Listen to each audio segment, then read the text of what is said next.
guys, this is Tina from Shabbydabbydoodah. Welcome back to my channel. So I'm here really following on from my recent mass make where we made the covers for our journals. So I brought along one or two covers. These ones I actually didn't make in that particular video. If you watch that video, you'll know that my electricity went off. So these are some that I had done previously, and you know, I'm doing this video while the electricity is off.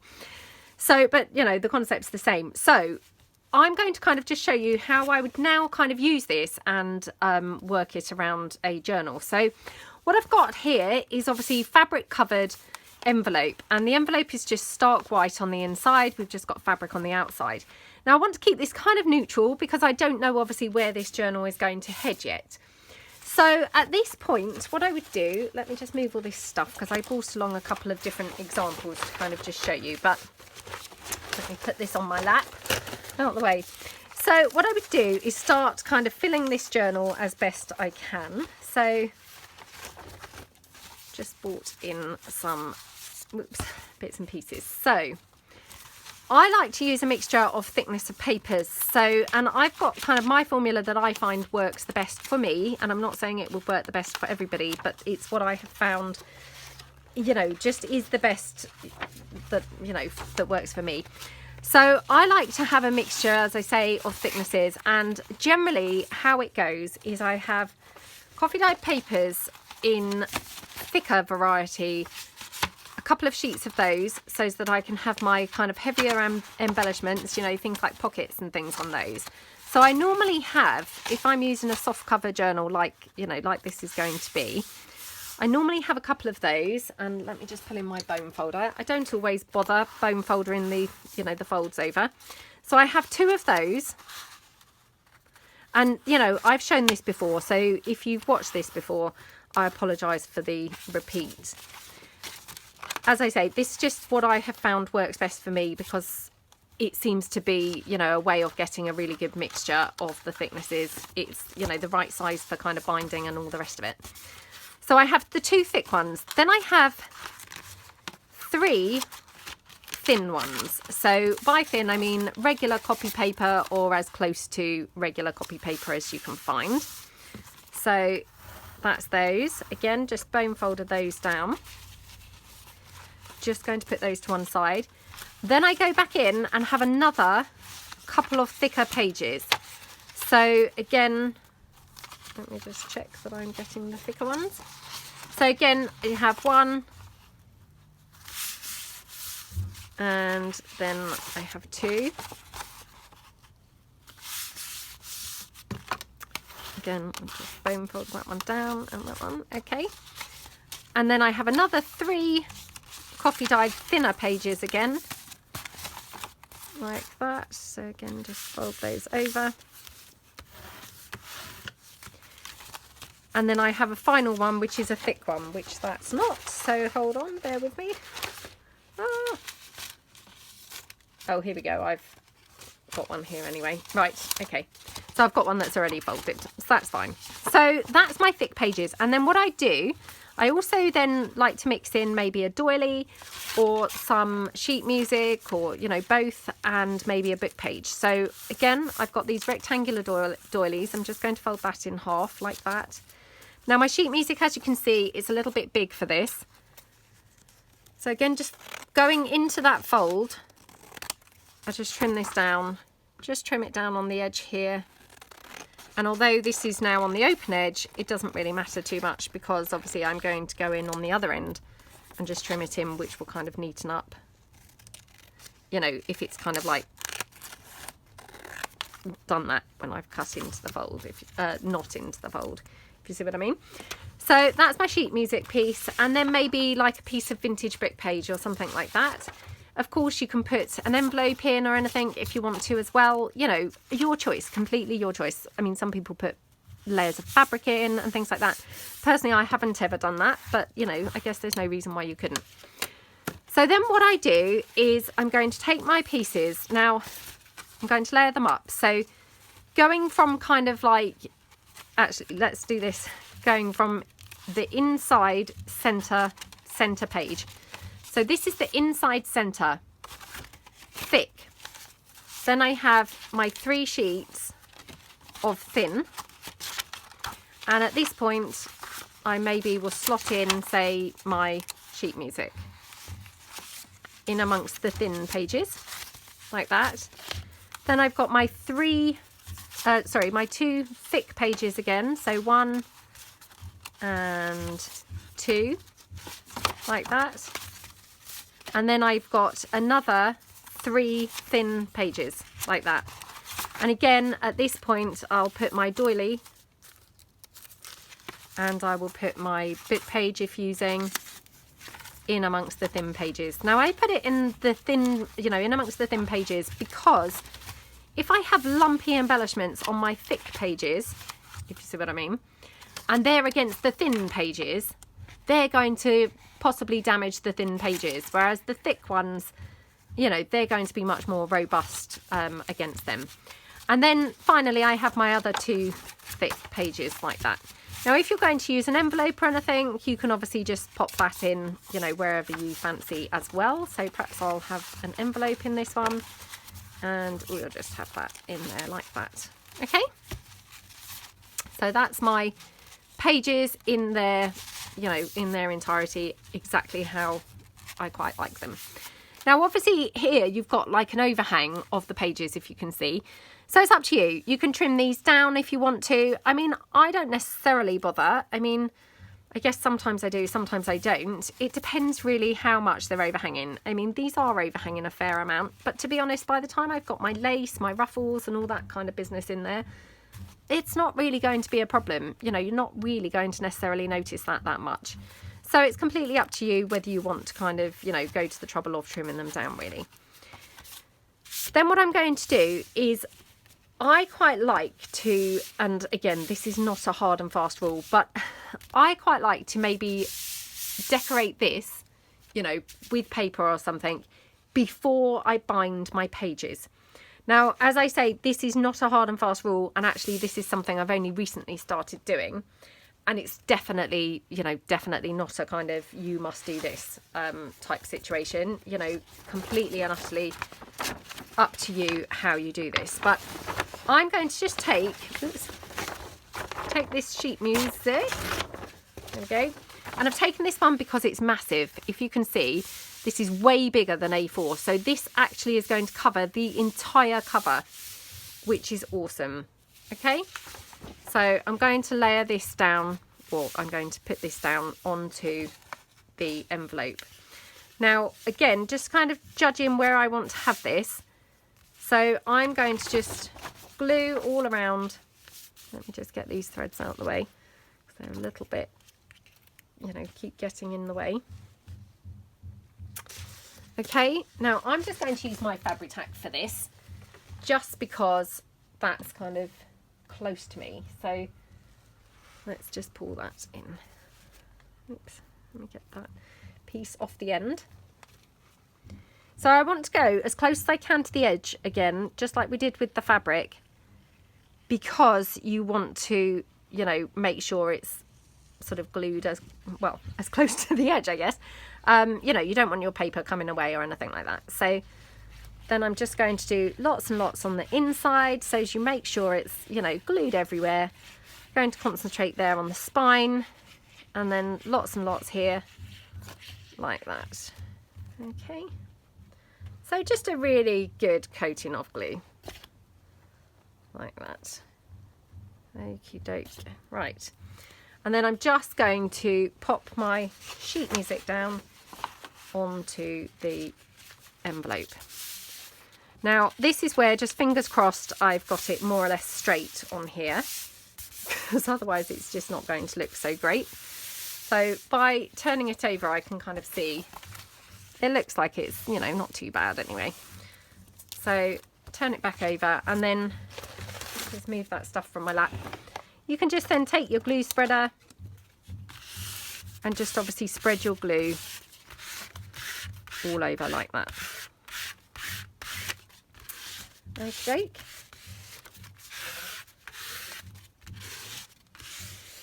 Okay. Now, the only problem that I've got now is obviously to cut around the edge is a bit tricky, because I've got my overhang of my fabric. So what I quite like to do is just literally fold my edges up, again going as close as I can to that envelope like that. And again, you know, this is just my methods, and I'm not saying at all that this is right. And there's probably some people who are just horrified at my shoddy methods, but this is just, you know, the thing that I find works nicely for me and easily for me, because I can't be doing with the whole fiddly cutting now, you know, where I've got that fabric, and I certainly can't be doing with trying to cut this paper to size and get it in the right place, because that's just not going to happen for me. So I'm going to do that, and then I'm just going to tear that away. Now I obviously quite like this kind of edge, because obviously it's not going to be a smooth edge. We haven't snipped it with scissors. You're going to have a little bit of a rough edge. Personally, I quite like that. I think it gives it a little bit more interest and a bit of definition, but obviously if you don't like that, this is not going to be, you know, a method for you. So all around the whole edge like that. Okay. Okie dokie.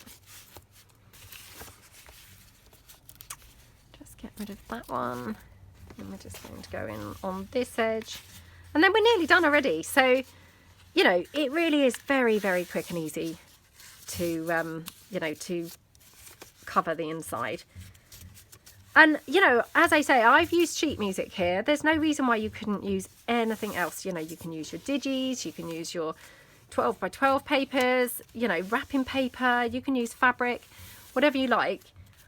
I really like the sheet music, because if I haven't really decided on a theme or a colour scheme for the journal, to me this feels, oops, I've made a bit of a mess of this, but to me this feels really neutral, because, you know, sheet music's going to go with anything at all that I decide to put in this journal. So, you know, I don't then have to kind of worry that my inside covers are not going to kind of match up with what else is in the journal. So that's just something I like to do. But yeah, I mean, of course you could use book page, you know, anything at all.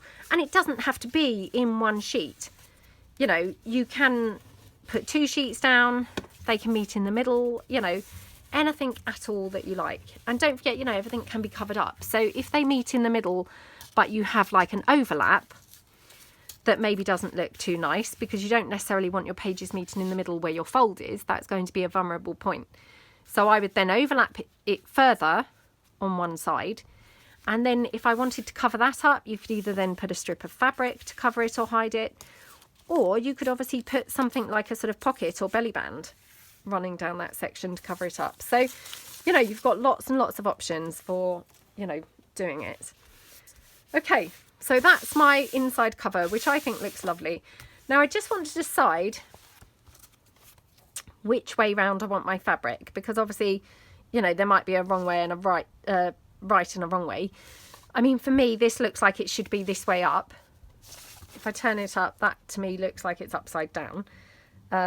So yeah, I'm going to have to kind of go with that. I probably would have preferred this on the front, but having said that, the chances are most of my fabric will be covered up once I get started decorating anyway.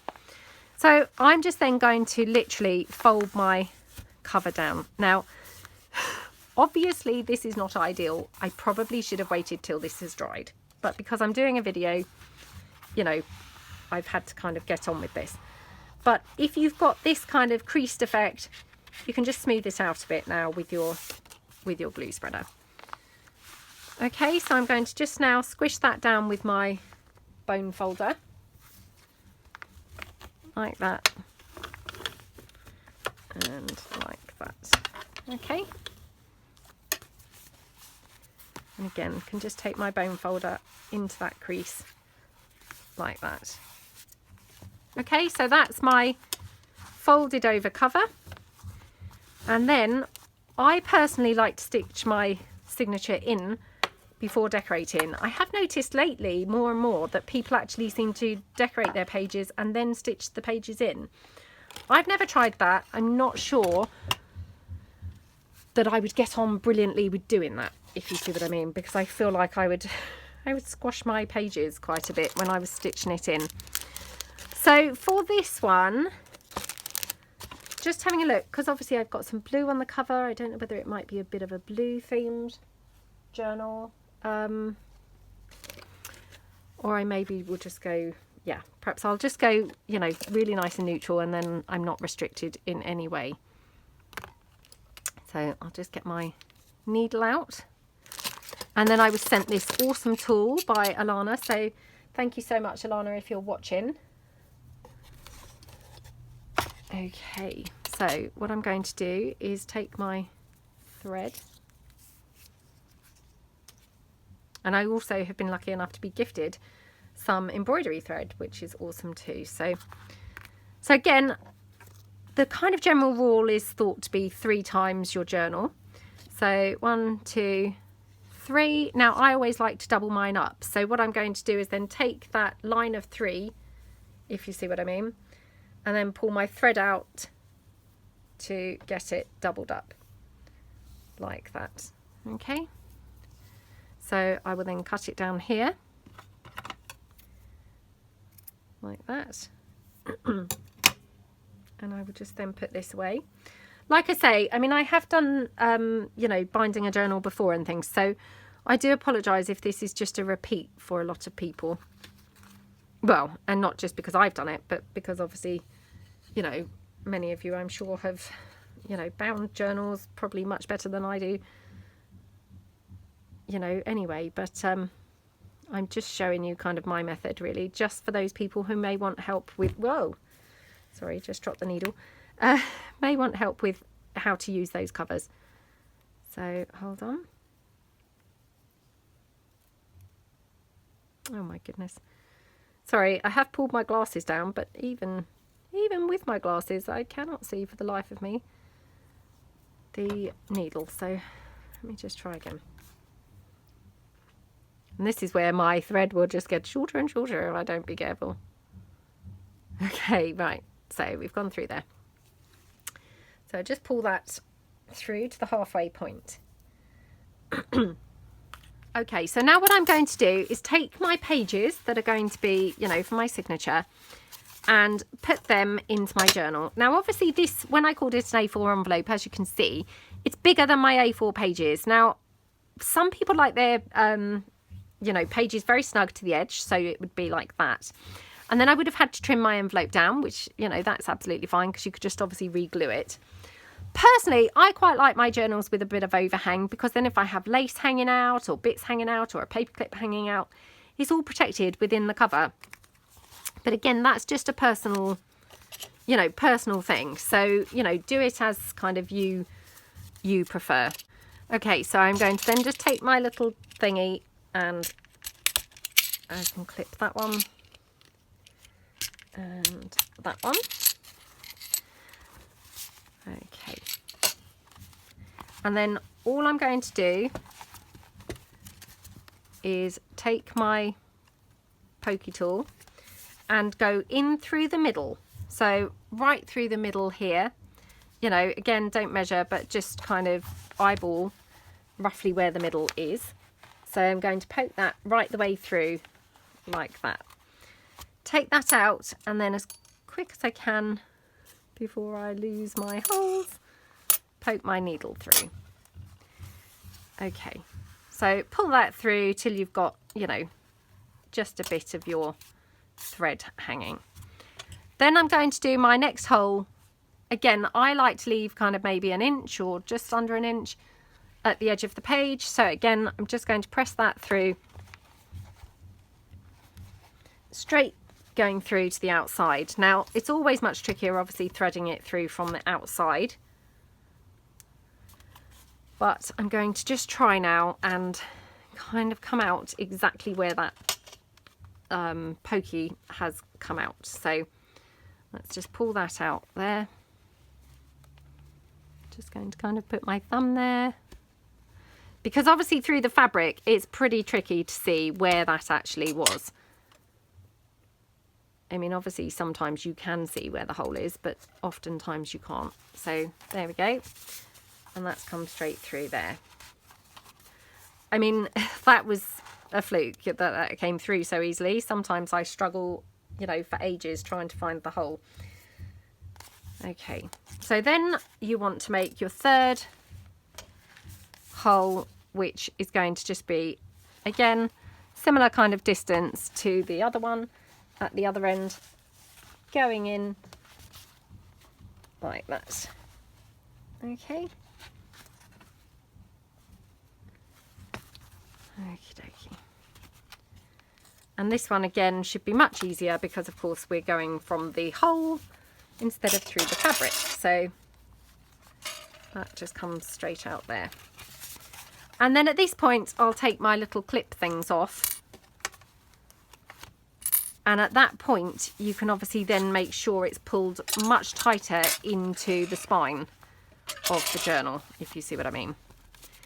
Now what I quite like to do then is come back through the end hole, so back through this one, which again, this is again another point where I struggle. I've got my glasses on but I still can't really see where that hole is, so I'm just kind of trying to hope for the best.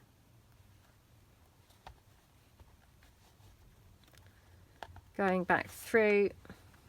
Oops, was in there and now I've lost it. Oh, come on.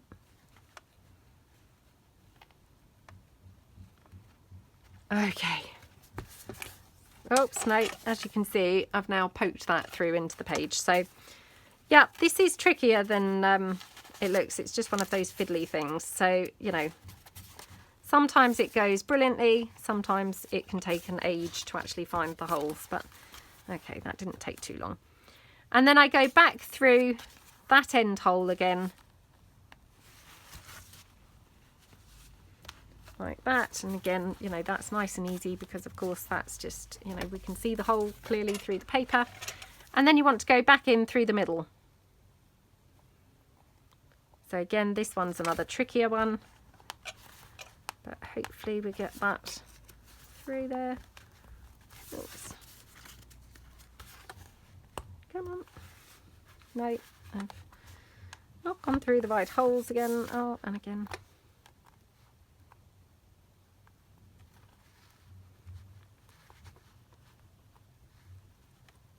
Oh, come on. Yeah, these are not my favourite videos to do, binding on video. They're, yeah, probably my least favourite thing to do. And there's probably this really brilliant knack of how to actually get that through that same hole again, but I certainly, you know, I'm not aware what that knack is. Right, so I've gone through with the pokey tool fine. So now I need to just be able to go through with the needle fine.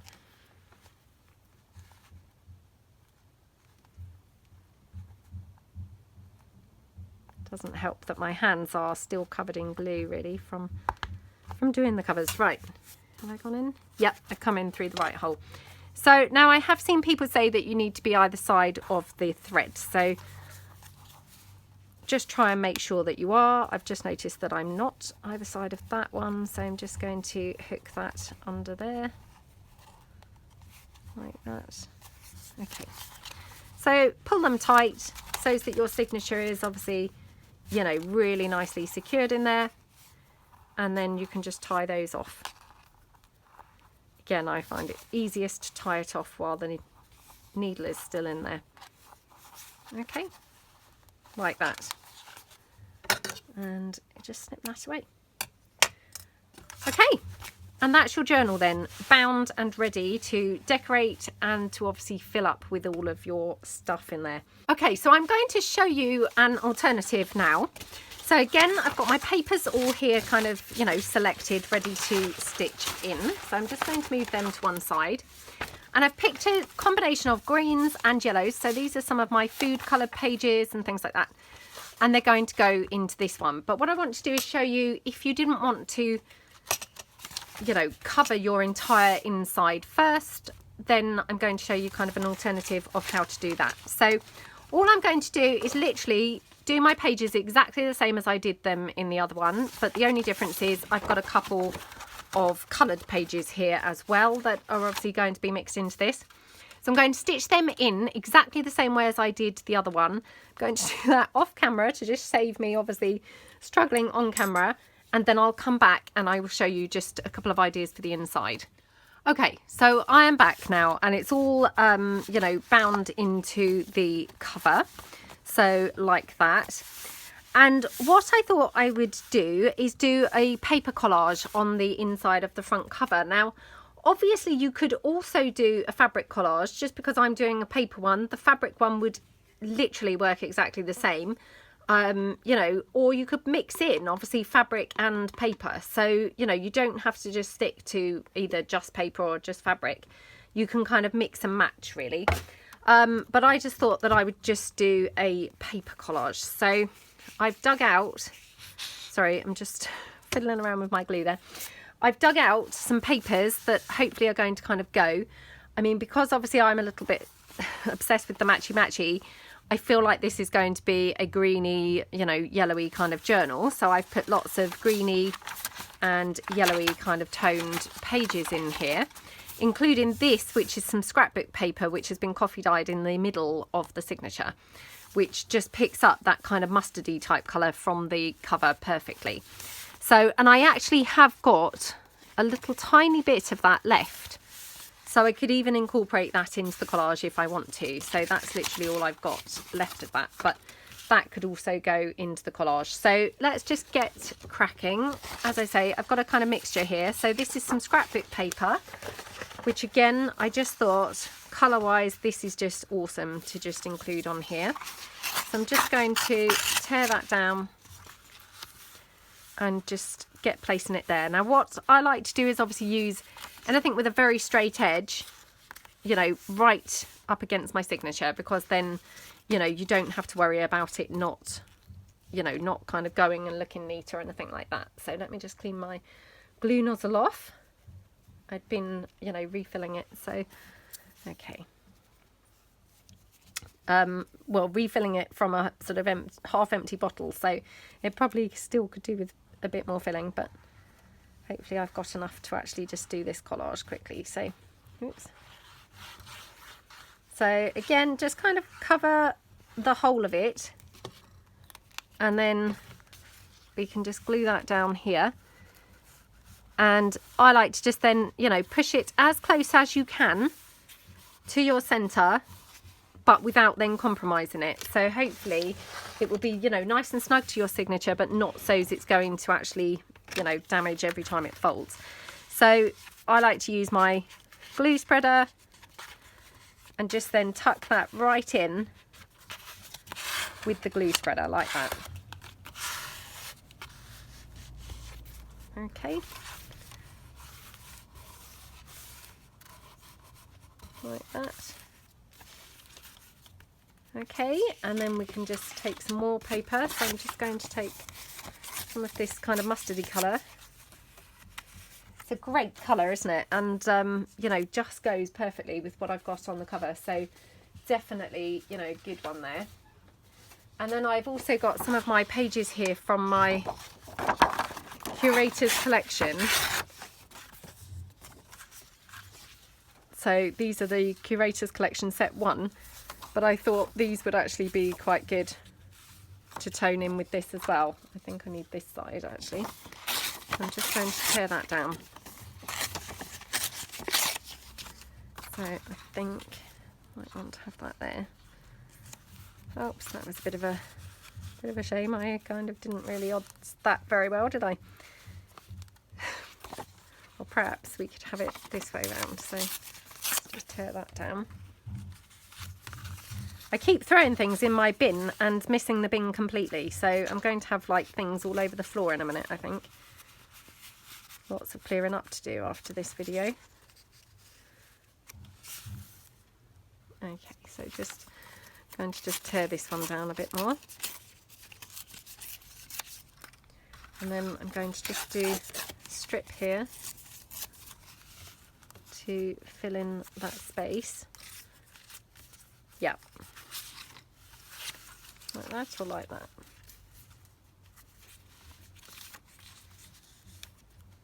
I think under actually. So Again, let's just take my glue.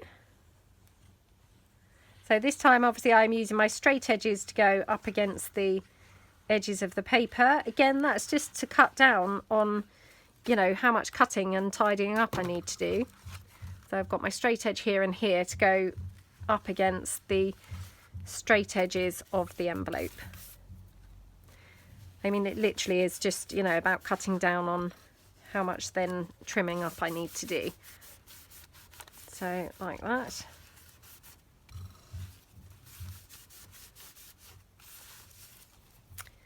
And then we'll just put this one here, like that.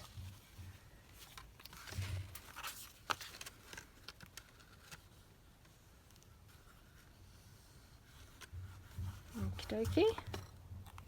So sorry if you can still hear that banging. I know I did say it in the last video, but for anyone who didn't see the last video, I do apologise. We're having our kitchen floor replaced because it's been, you know, gradually breaking up more and more and more. And the guys are here doing the flooring at the moment, so they're trying to obviously level it out. And yeah, they've been banging around all morning. We had a period where we had no power actually for ages, and I thought they must have switched the power off, you know, in case they kind of, I don't know, hammered through something. But actually it turned out my husband just said apparently there was a power cut. So yeah, that was just strange coincidence really, that they happened to be doing stuff and then there was a power cut. You know, so it wasn't what I thought at all. Right, just having a look whether I might prefer to have something like that. And then I just need to sort of see, oh, I don't want all of that on one side. Maybe if we could have some more of this. I think I'm going to just tear that down. Otherwise it seems like it's huge on there. Yeah, I think I prefer it like that.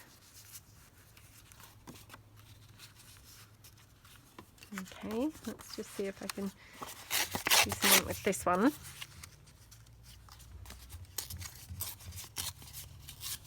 So I hope everyone's having a good day.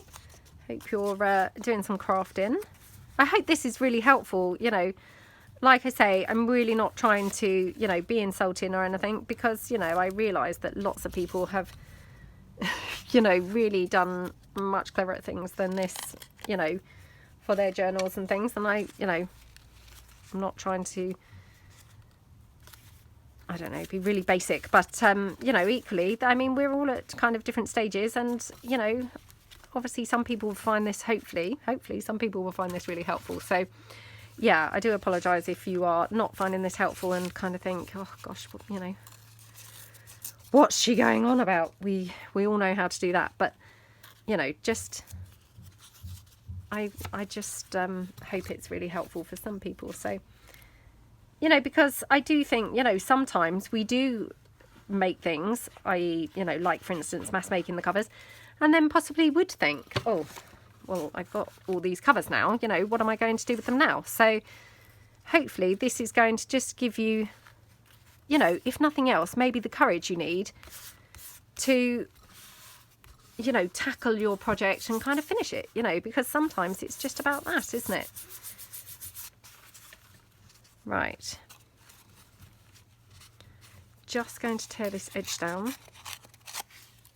You can probably see I've got a gap here, which is very annoying, but I'm not too worried because I will cover that up, or I will be able to cover that up. So, you know, it's not the end of the world. So I'm going to do that, I think. Oh, actually, maybe I'd prefer it like this. Oops, hold on. I may just do a complete U-turn again.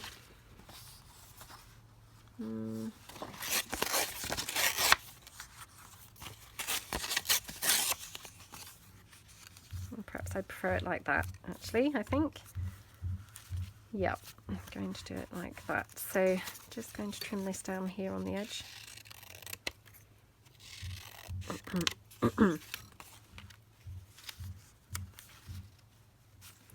Okay, just going to trim this now along that edge as well. Like that. Oh, honestly, I can't wait to have our kitchen floor finished, because like I said in my previous video, ever since our kitchen was done, which was, you know, years and years ago now, the floor was never right. The, you know, unfortunately the builder, who, you know, credit to him, he's done quite a lot of work for us, and we were always thrilled to bits. I mean, he did our loft for us and things, you know, he'd always done a really awesome job. But, you know, no offence to him, obviously tiling was not really his thing. And, you know, it was just one of those really super awkward situations, because as soon as I saw it, I was kind of like, oh my gosh, you know, that looks dreadful. And what's worse, that's going to need replacing in a few years' time. You know, and of course then cost us a lot of money. And, you know, we obviously didn't really want to have a fallout with him. You know, he was doing the rest of our extension for a start. But, I mean, also, like we say, you know, he'd done lots of other work for us that we'd always really been pleased with. So it's just one of those awful situations, really. But, you know, the floor's never been right. And we just had kind of one tile after another smash and break. Well, not smash, but, you know, crack and break. And it's been needing replacing. At first, we kept replacing the tiles as they broke. But, I mean, obviously, in the end, it became ridiculous. So we were kind of leaving them. And in the end, we had numerous broken tiles. So, yeah, it looked obviously a bit of a state. So I'm really pleased that we're going to have a new floor. So that's the inside of the front, and then on the back we can just do exactly the same thing again, which will tie in obviously the front and the back, you know, hopefully beautifully. I was going to say beautifully, but there's no guarantee it's going to be beautiful, so perhaps I should reserve judgment for a moment, but hopefully it will turn out really, really lovely. So I'll just tear this down. I'll just tear that there. Okay. And, you know, this is a great way of using up some scraps as well, doing these collage, because, you know, you really can then use quite a few of your little scraps and pieces, you know, and it looks really, really pretty and just makes a really different way to, you know, finish your inside of your cover. And like I say, you don't have to just use paper. You could mix your paper and fabric. You could just do fabric. You know, just get creative and do it however you like. And then, I mean, sometimes I've done little collages on the inside of the front cover and left them completely plain, other than maybe a strip of lace or a ruffle or something like that, because I think that the collage looks so nice. I don't want to cover it up. But equally, you could then put a pocket on the page, or, you know, a belly band, or, you know, anything you like on that page. You don't have to leave it plain. So, you know, they're quite a versatile way, I think, of decorating your inside of your front and back covers. And I just love the way that straight away you've got something interesting to look at from the very second you open the journal. You know, you've got a really super pretty page there going on, which is great, isn't it? So again, just sticking that down.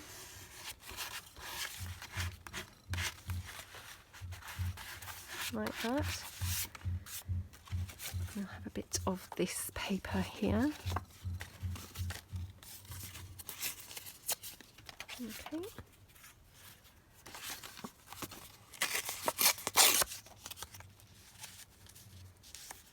Okay, so I'm just going to trim this off along the bottom. Got a terrible neck ache today. Sometimes you just kind of wake up with one, don't you? And that's just what's happened. I've just woken up with a horrible neck ache. Right, now, irritatingly, I've got like a little gap there, so I'm not going to use that there because that will just bug me forever. So, yeah, better off not using it, to be honest. So let's see if I can use this instead. Okay.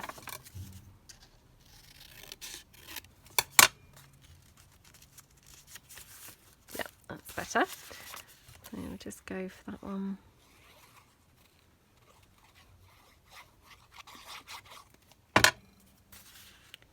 Okay. Press that down.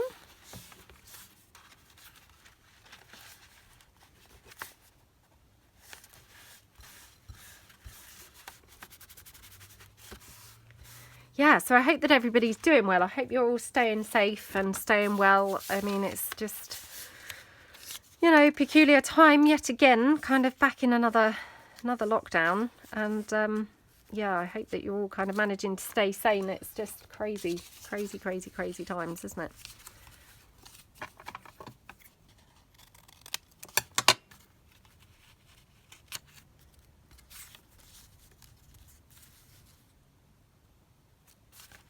Okay, I'm just going to pop this on here.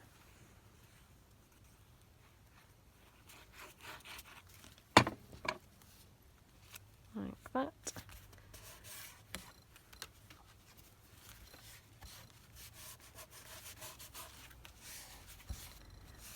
Okay.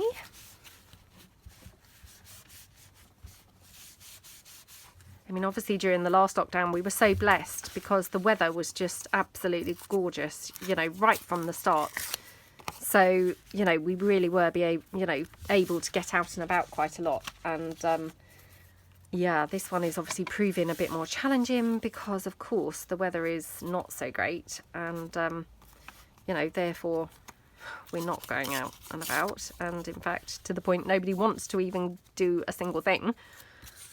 You know, in our house, kind of trying to drag the kids out for even a walk, you know, a breath of fresh air. They're just not interested at all and, you know, don't want to kind of do it.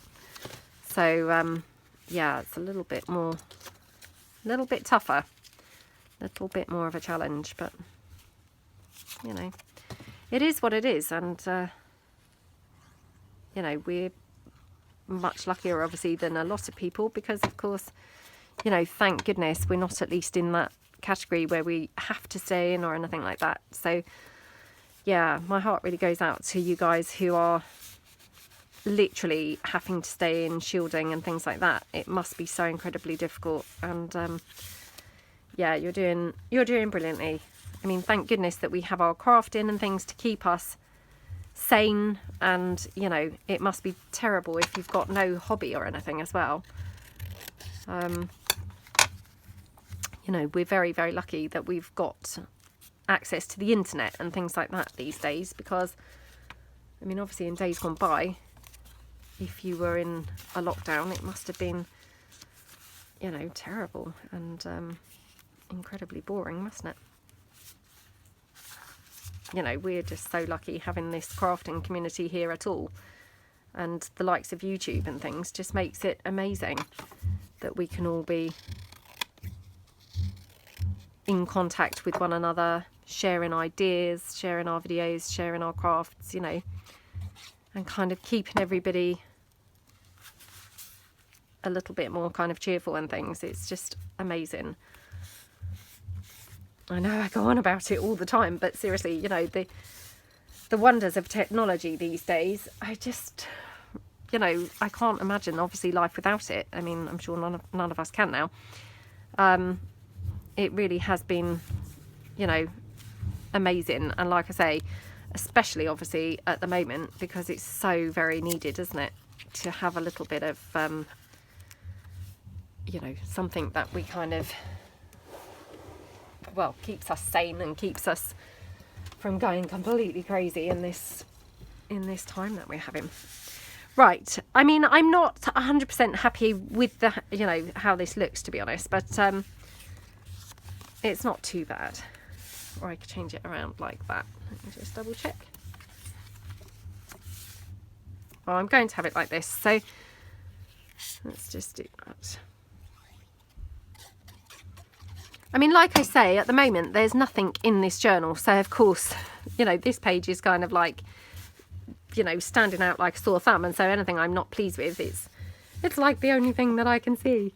But I mean, once the journal's kind of done, any little bits that I'm not so happy with this page will hopefully really pale into the background, because hopefully the rest of the journal will, you know, make up for it. And plus, you know, who knows, I might put some things like maybe a label or a number or something like that on this page, and then it will just bring it together and kind of make it flow a lot better. So just taking off this white edge where we can see kind of the inside of that paper. So just tear that down there. Okay, and then just pop that on. Now for this I used slightly thicker paper because of course it was going over the stitching and things like that. So I think this is